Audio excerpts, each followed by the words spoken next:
Hi everybody, it's Jennifer again. I'm just going to jump right in this time. I want to talk a little bit more about the 5E learning cycle. That's E as in the letter E.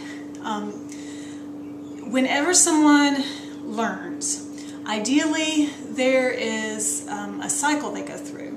They start by being engaged in the topic, somehow figuring out that they want to learn whatever it is. Second, they explore it on their own, usually with some sort of guidance, but then they explore it on their own. Then the next step is for someone to explain it to them. So I've mentioned in an earlier vlog that this is often a mistake we make. We jump right into explaining without first engaging people.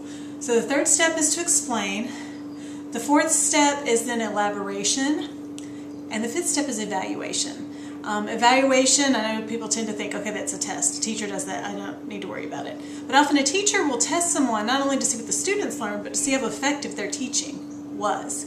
And so I think anyone who delivers content of any kind can use this evaluation tool.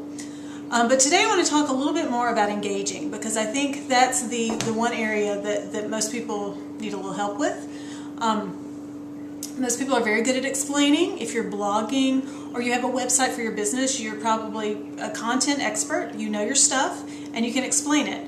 But to be able to connect with the person you're talking to, you need to engage them first. I got an email last week from a website that I visit every once in a while. And they were doing this really fun thing where they give a discount if you bought something, which is common.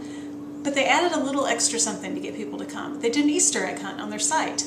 I haven't done it yet, but you can go and there's Easter eggs all around, and you find each of them, and I think there's a letter on each one that spells a code to get money off. People love that kind of thing. They want to be involved, to act.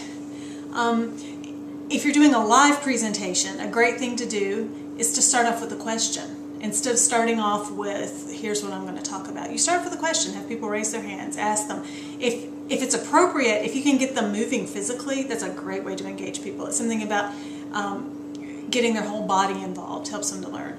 If you're a blogger, and your primary purpose is to get people to come to your site and read your blog, it helps if you've got lots of interesting things on there. Other reasons for them to come back. Online quizzes, people love those. A lot of different information, tips, things that change up. Just something to get people engaged. The more engaged they are, the more there is for them to explore on their own, the more they're going to think, I want to learn more about this. And this is a marketing thing too. Most marketers say that it takes someone, I think, 5 times of seeing your product or your site before they'll buy. So if you can get people coming back to your site, and even if you have a brochure site, say you're a lawyer, you may not want online quizzes and different things, but you might have different tips, or you might even blog. I've seen a pharmacy blog before. Just a way to change up your content and get people to say, hey, I'm interested, I'll go back there. The more times they come back, the more likely they're going to learn. And if you're selling something, the more likely they're going to buy from you. All right, that's it for today.